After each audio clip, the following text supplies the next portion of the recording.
इस कहानी की शुरुआत होती है 1895 से, जब इंग्लैंड के एक टाउन बोल्टन में जोसेफ विलियम फॉस्टर ने इन्वेंट करे स्पाइक शूज। फिर इन शूज को उसने डिस्ट्रीब्यूट करना स्टार्ट किया टू एथलीट्स अक्रॉस इंग्लैंड और अपनी कंपनी का नाम रखा अपने नाम पे JW फॉस्टर। और धीरे धीरे इन 1920s ये शूज फेमस होने स्टार्ट हो गए अमंगस्ट एथलीट्स एंड फाइनली 1924 में फॉस्टर का शाइनिंग मोमेंट आया, जब 1924 के ओलंपिक्स में जो पेरिस में हुए थे, हैरोल्ड अब्राहम ने उन स्पाइक शूज को पहन के 100 मीटर रेस जीती और गोल्ड मेडल लिया। और तभी से JW फॉस्टर कंपनी फेमस हो गई थी across England for its running shoes. फिर 1958 में ग्रैंडसन्स ऑफ फॉस्टर, जेफ एंड जो फॉस्टर, कंपनी को ग्लोबल लेके जाना चाहते थे और कंपनी के लिए एक नाम ढूंढ रहे थे। उस टाइम पे कंपनी का नाम था JW फॉस्टर एंड सन्स। तो उन्होंने डिक्शनरी खोली और एक अफ्रीकन डियर जिसे रिबॉक बोला जाता है उसके नाम पे कंपनी रखी Reebok, which means fast.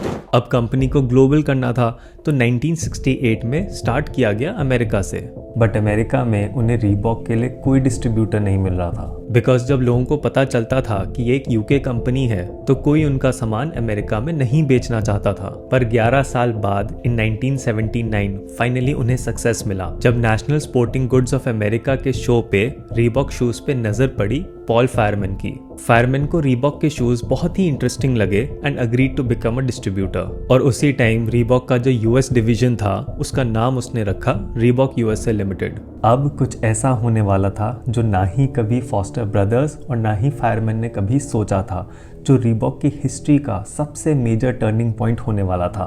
In 1982 aerobics का ट्रेंड शुरू हो गया अमेरिकन विमेन में, और एरोबिक्स में जूतों की बड़ी इंपॉर्टेंस होती थी। तो उस टाइम के जो बड़े ब्रांड्स थे नाइकी एंड एडिडास, वो कोई वुमेन पे ध्यान नहीं देते थे। उन दोनों के shoes mainly for main and kids आते थे एंड फीमेल्स के लिए अलग से कोई जूते डिजाइन नहीं थे। So Reebok decided to be the first company जो स्पेसिफिकली केटर करेगी विमेन शूज को, और वहीं रीबॉक ने लॉन्च करा रीबॉक फ्रीस्टाइल। और ये शूज इतने बड़े हिट बने अमंग्स विमेन कि इसका अंदाजा रीबॉक को कभी नहीं था। जहां पे रीबॉक का रेवेन्यू $1.81 मिलियन था इन 1981, वही रेवेन्यू बढ़ के हो गया था $13 मिलियन इन 1983। रीबॉक के इतने ह्यूज सक्सेस को देखते हुए फायरमैन ने फॉस्टर ब्रदर्स से उनकी इंग्लिश पेरेंट कंपनी खरीद ली और उसको रीनेम करके नाम रखा Reebok international limited. And Reebok इतना फेमस हो गया था कि उसी साल सिबिल शेफर्ड, जो उस टाइम की बहुत फेमस एक्ट्रेस थी, उन्होंने रीबॉक शूज पहने टू एमी अवार्ड्स। और जब एक बार कोई चीज सेलिब्रिटीज के बीच में फेमस हो जाती है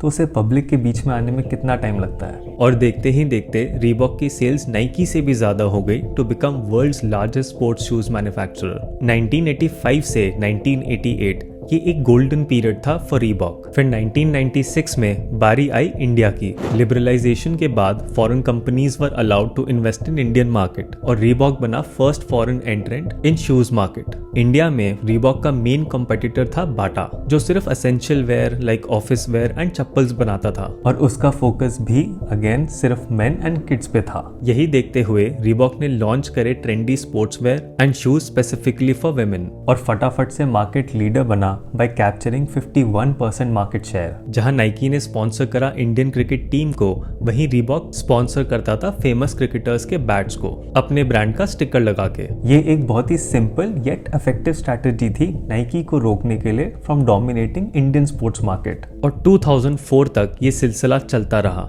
तो फिर रीबॉक को हुआ क्या था, उसने एक टाइम पे नाइकी तक को पीछे छोड़ दिया था। वो नाइकी जिसका आज टर्नओवर $51 बिलियन है, और रीबॉक वो हमें कहीं दिखता भी नहीं। तो ऐसा क्या हुआ था रीबॉक के साथ? रीबॉक की सबसे पहली गलती ये थी कि वो हमेशा ट्रेंड्स पे कैपिटलाइज करने की सोचते थे। जब रीबॉक फ्रीस्टाइल हिट हुआ था तो उन्हें लगा कि ग्रो करने का बेस्ट तरीका है ट्रेंड्स। इसीलिए उन्होंने कभी फोकस नहीं करा कि एक लॉन्ग रन प्रोडक्ट बनाया जाए जो ऑल सीजन चलेगा, इर्रिस्पेक्टिव ऑफ द ट्रेंड। अब चाहे एरोबिक्स हो या फिर बास्केटबॉल हो, ट्रेंड तो कभी लास्ट नहीं करता। तो जैसे जैसे ट्रेंड खत्म होता गया वैसे ही रेवेन्यू कम होता गया। रीबॉक की दूसरी गलती थी कि वो कंपटीशन किल करने में लग गया था। जब रीबॉक नंबर 1 बना था तो उसका मेन फोकस बन गया था कि नाइकी को खत्म करना है, रादर देन फोकसिंग ऑन कि वो अपनी खुद की एक सेपरेट आइडेंटिटी बिल्ड करे। उसने फोकस किया कि नाइकी क्या कर रहा है। नाइकी ने माइकल जॉर्डन को साइन किया तो रीबॉक ने शकील ओनील को। नाइकी ने नाइकी एयर निकाला तो रीबॉक ने रीबॉक पंप। तो ऐसे करके रीबॉक एक्चुअली में लोगों की सेकंड चॉइस बन गया था एंड फर्स्ट चॉइस थी नाइकी। ऐसे रीबॉक का डाउनफॉल स्टार्ट हुआ, पहले नंबर 1 स्पॉट से हटा, फिर नंबर 2 स्पॉट गया।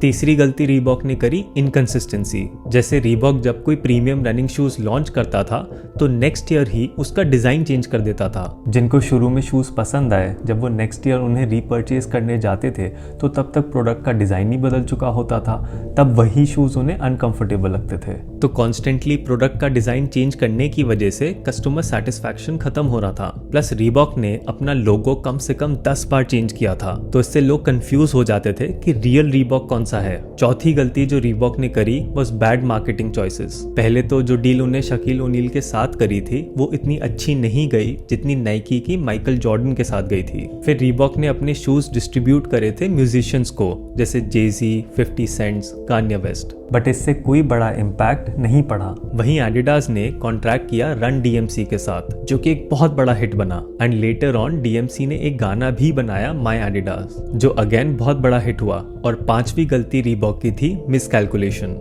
रीबॉक जब भी कोई नए शूज लॉन्च करता था तो वो ये सोचता था कि ये भी उतने ही बड़े हिट जाएंगे जितने वो फ्रीस्टाइल गए थे, तो इसीलिए वो प्रोडक्शन बल्क में करते थे। और एक सोच ये भी थी कि कस्टमर्स को कभी फील नहीं होना चाहिए that there is lack of supply या फिर कोई शॉर्टेज है, बट कभी उतनी डिमांड होती नहीं थी एक्चुअल में। बिकॉज एक रीजन ये भी था कि विद टाइम सप्लायर्स बढ़ चुके थे, नई कंपनीज आ चुकी थी मार्केट में। अब इतना स्टॉक प्रोड्यूस हो गया और ये बिक तो रहा नहीं है, तो अब क्या किया जाए? तो इसे बेचने के लिए इन लोगों ने डिस्काउंट्स देने स्टार्ट करे। अब जहां नाइकी के शूज स्टार्ट होते थे 2500 से, वहीं रीबॉक के शूज स्टार्ट होने लग गए 900 रुपीज से। तो उनके शूज की जो परसीव्ड वैल्यू थी कि एक प्रीमियम शूज है, वो खत्म होने लग गई थी। अब हर किसी को जिसे स्पोर्ट शूज चाहिए थे वो रीबॉक ही चला जाता था, बिकॉज वो सस्ते मिलते थे। और एक बार जब वो प्रीमियम फील खत्म हो गई तो उसके बाद सेलिब्रिटीज ने भी बैकआउट करना स्टार्ट कर दिया रीबॉक से। देन 2005 तक रीबॉक एग्जिस्ट करता था, उसकी ब्रांड विजिबिलिटी थी, बस अब वो नंबर 1 स्पॉट से हटके नंबर 3 पे जा चुका था।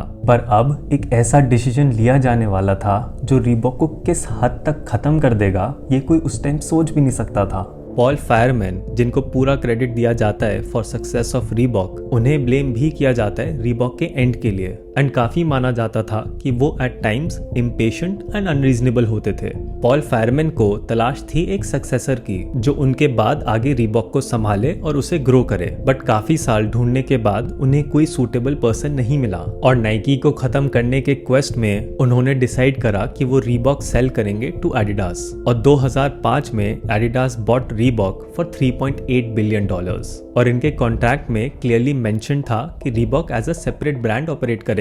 जब ये डील हुई थी तब रीबॉक का मार्केट शेयर था 17% एंड एडिडास का था सिर्फ 5%। पॉल फायरमैन की सोच ये थी कि एडिडास और रीबॉक दोनों मिलके नाइकी को पीछे छोड़ देंगे, बट एडिडास के प्लान्स कुछ और थे।